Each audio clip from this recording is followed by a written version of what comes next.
Olá a todos vocês, que a graça e a paz do nosso Senhor Jesus Cristo permaneça com todos de um modo muito especial. Juntos mais uma vez para meditarmos na palavra de Deus e que o Espírito Santo continue conduzindo o seu crescimento no conhecimento da palavra para que você compreenda a vontade de Deus, que é sempre boa, agradável e perfeita. Vamos falar mais um pouco a respeito desta compreensão a respeito da morte. É muito importante que nós tenhamos uma percepção bíblica real e verdadeira a respeito da interpretação da morte, para que nós possamos nos preparar para o encontro com nosso Senhor e Salvador Jesus Cristo. Afinal de contas, a Bíblia sempre nos alerta que nos encontraremos com Jesus na ressurreição. É claro que pela palavra e pelo Espírito Santo que habita em nós, nós nos encontramos com Jesus todos os dias, mas estar frente a frente, face a face com ele, somente no momento da ressurreição, somente no momento em que ele vier para resgatar os salvos, para estarmos juntos com ele na vida eterna. Então é muito bom nós aplicarmos um tempo para estudar melhor esse tema, que é um tema de tanta curiosidade ao ser humano. Quando nós olhamos para a Bíblia, nós temos que compreender, como eu sempre falo, que a Bíblia ele é um conjunto, um bloco único de compreensão, apesar da interpretação de Deus ser progressiva e cumulativa. O que quer dizer isso? Quer dizer que a revelação de Deus para o ser humano, ela veio aos poucos, ela veio da maneira em que o homem era capaz de compreender e continua sendo assim em nossos dias. É claro que hoje nós temos um cânon fechado, uma revelação completa de Deus na Bíblia, ou seja, completa naquilo que no ser humano é capaz de compreender. E mesmo assim, ele vai compreendendo aos poucos, através do estudo, através da busca com sinceridade, com integridade no seu coração, se abrindo para que o Espírito Santo o convença do pecado, da justiça e do juízo. É assim que nós conduzimos a nossa vida todos os dias. É assim que nós pautamos a nossa espiritualidade e a nossa veracidade cristã, como cristãos que somos, que temos a Bíblia como única regra de fé e prática. E desta maneira, buscando cada vez mais compreensão e aplicando a palavra de Deus em nossa vida, nós vivemos em paz, temos felicidade, desfrutamos do melhor que Deus tem agraciado a todos nós, o melhor que Ele tem preparado para você, para a sua família e para todos aqueles que você ama, todos aqueles que nós amamos. Nós temos que compreender, primeiro, que nós temos uma nomenclatura de divisão bíblica que, infelizmente, ela foi colocada de propósito, mas ela traz uma compreensão errônea a respeito da totalidade da Bíblia e da precisão da Bíblia, da influência da Bíblia nos nossos dias, como uma totalidade da revelação de Deus de Gênesis a Apocalipse.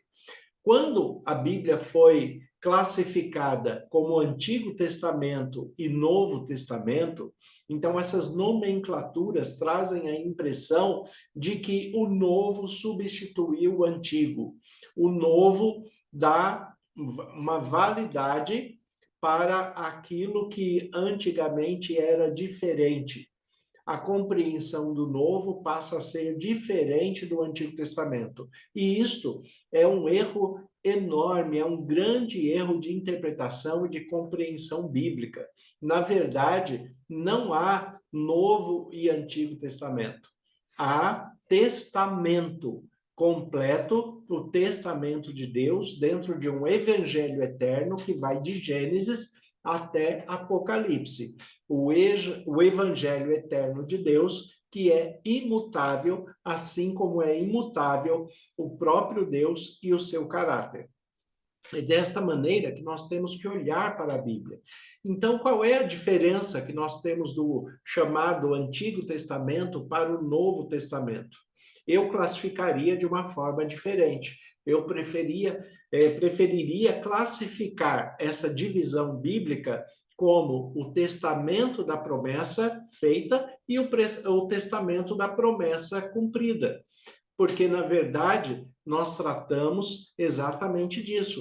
O testamento da promessa feita, ele fala a respeito da revelação de Deus na necessidade de reconciliação e restauração humana com o próprio Deus, a restauração e reconciliação entre criatura e Criador, já que todos pecaram, foram destituídos da glória de Deus e pela misericórdia de Deus, nós precisamos voltar à compreensão bíblica. Nós precisamos voltar à compreensão dos cuidados de Deus e a maneira que Deus nos oferece a reconciliação pela confissão, pela conversão, pelo reconhecimento e desta forma, nos apresentando diante de Deus, ele perdoa os nossos pecados e nós temos a oportunidade de reconciliação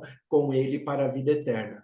Agora, nós precisamos de confissão, reconhecimento, nós precisamos do perdão, da graça, da misericórdia de Deus, precisamos de conversão para não voltarmos a fazer aquilo pelo qual ofende a Deus e nós já reconhecemos e já fomos perdoados. Então, nós devemos viver sempre em novidade de vida, buscando fazer a vontade de Deus a todo tempo, a todo momento. Então, nós temos no chamado Antigo Testamento, que eu prefiro chamar do Testamento da Promessa, e eu chamo desta forma por quê? Porque durante todo o Antigo Testamento, nós temos a promessa de que viria o Messias, que hoje nós sabemos que é Jesus Cristo. O Messias, o Filho de Deus, o Deus que se fez carne e habitou entre nós, o Deus que se entregou em sacrifício único, perfeito, que não é reproduzido novamente. O sacrifício de Jesus Cristo é o único, suficiente e perfeito. Então, desta maneira, em Jesus nós temos a remissão dos nossos pecados, a reconciliação com Deus, a filiação para a vida eterna com Deus, o nosso Pai. Então, nós temos o testamento da promessa que fala a respeito da vinda do Messias. Quando nós chegamos nos evangelhos, nós temos esta promessa se cumprindo. Nós temos o testamento da promessa agora cumprida. E para que esse testamento tenha validade, como diz o próprio apóstolo Paulo no livro de Hebreus, para que um testamento tenha validade, é necessário a morte do testador. Então, o testador era Deus, Deus se fez carne, habitou entre nós, ele se entregou à morte e morte de cruz, e desta maneira ele validou o testamento, não anulou o testamento. Então, o testamento da promessa passou a ter validade pela morte do testador, mas ele não foi anulado. Se ele tivesse sido anulado, nós não teríamos a promessa cumprida. Nós temos um testamento que é válido porque nós tivemos a morte do testador. Porém, a morte deste testador, ela não é uma morte eterna. Por quê? Porque o pecado não tinha ação sobre Jesus, já que nele não havia pecado. Então, ele venceu a morte. Ele morre como testador, ele morre validando o testamento, mas ele ressuscita. E ressuscitando, ele nos dá a garantia de ressurreição e de vida eterna.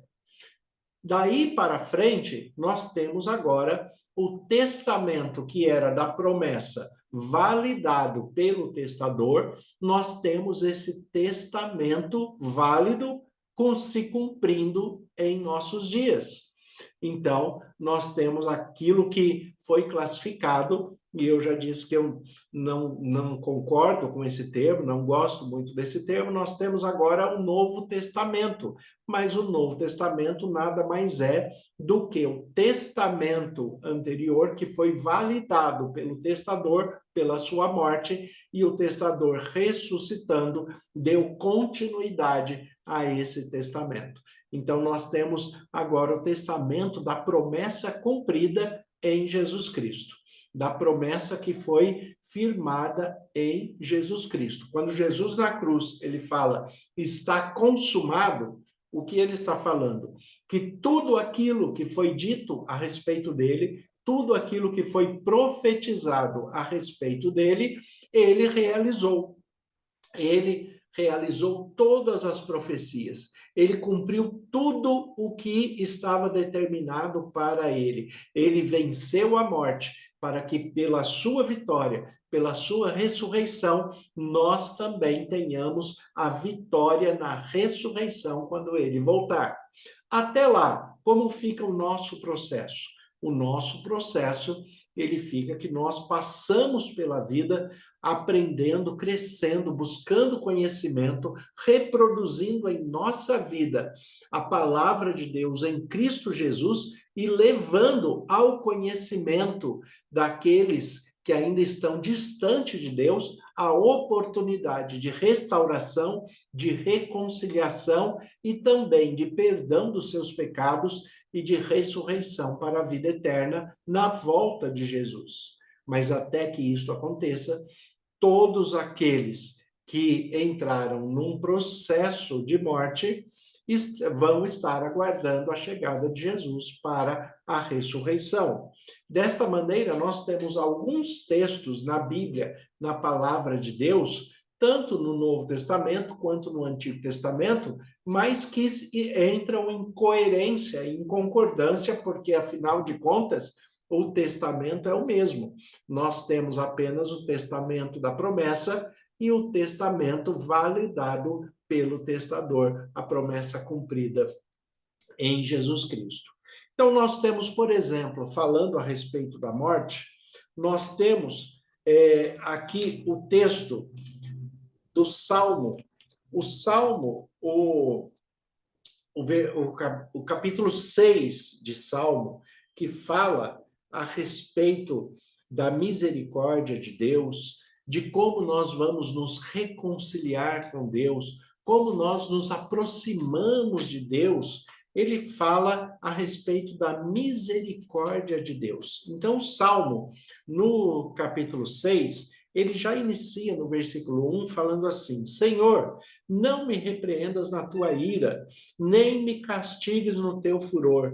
Tem compaixão de mim, Senhor, porque eu me sinto debilitado. Sara-me, Senhor, porque os meus ossos estão abalados. Então, o ser humano, aqui um salmo de Davi, mostrando a necessidade do ser humano de buscar a Deus para a sua salvação, buscar a Deus para que haja reconciliação, para que haja perdão, para que haja misericórdia.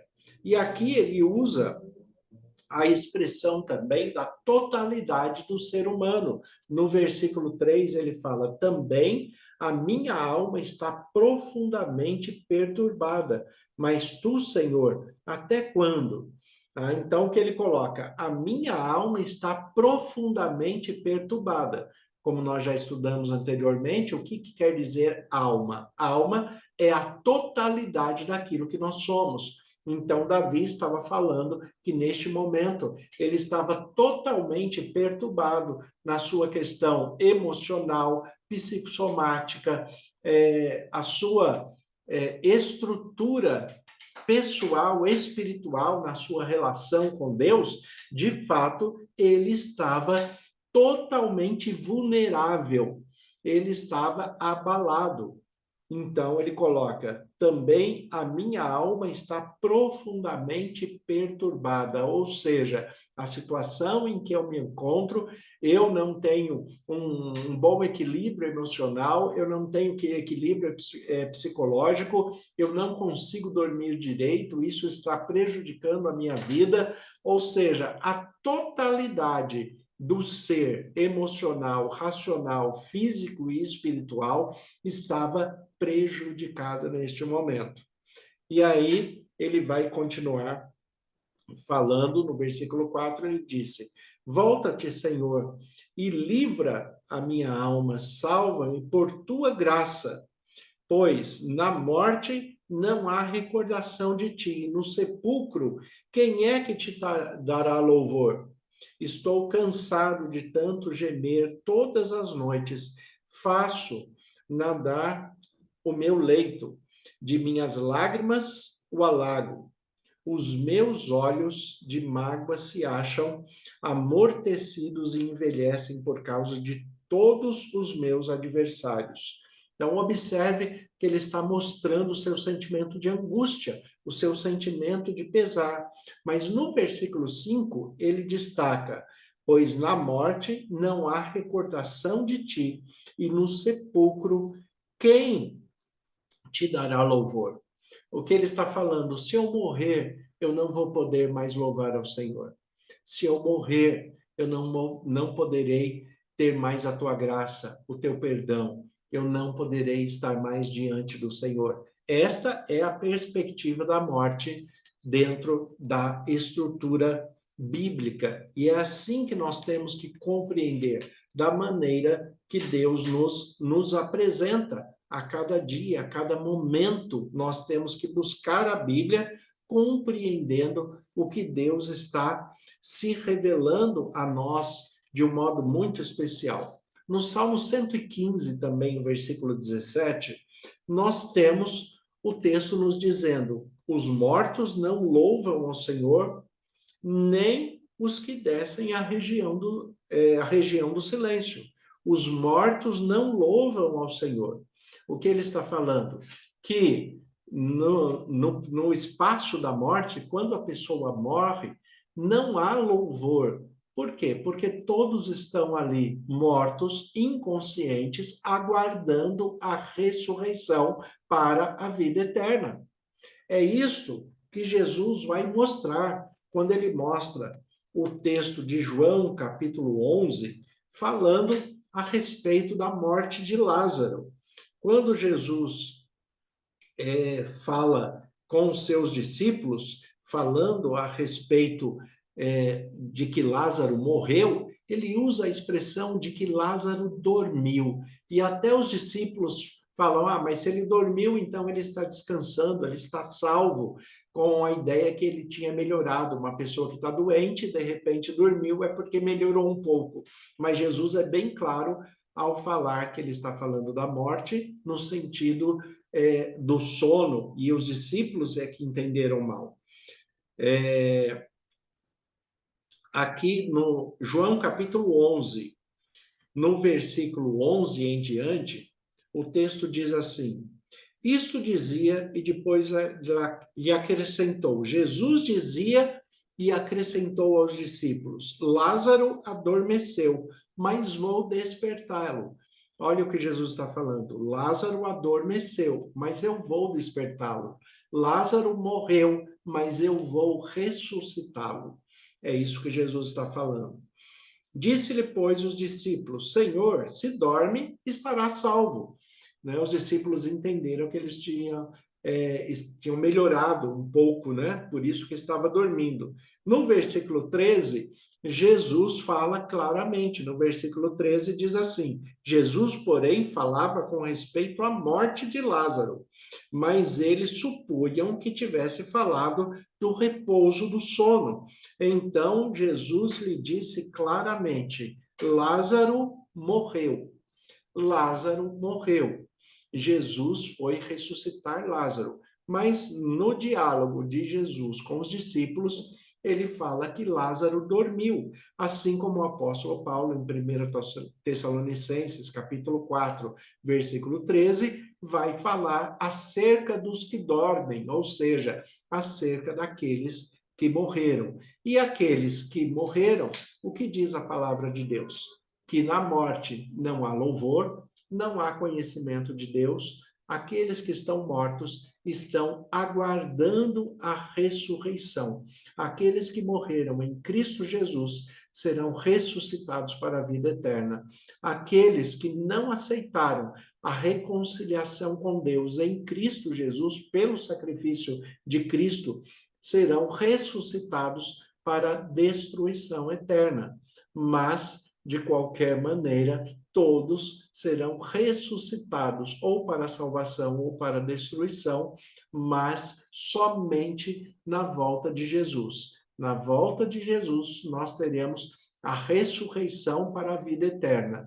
E depois de 1000 anos, depois do milênio, nós teremos a ressurreição para o juízo final e para a destruição eterna. Nós estamos buscando a Deus em espírito e em verdade, buscando a reconciliação com Deus, para que nele nós vivamos a primeira ressurreição e hoje já tenhamos certeza da nossa salvação para o encontro com Jesus para a vida eterna. Senhor nosso Deus e Pai, nós te agradecemos pela tua palavra que é viva e eficaz. Em nome de Jesus eu peço as tuas bênçãos e cuidados e peço que o Senhor nos conduza segundo a sua vontade. Nos dê da tua paz, da tua provisão e permaneça conosco em nome de Jesus. Amém. Que Deus abençoe a todos. Tenha um excelente dia em nome de Jesus.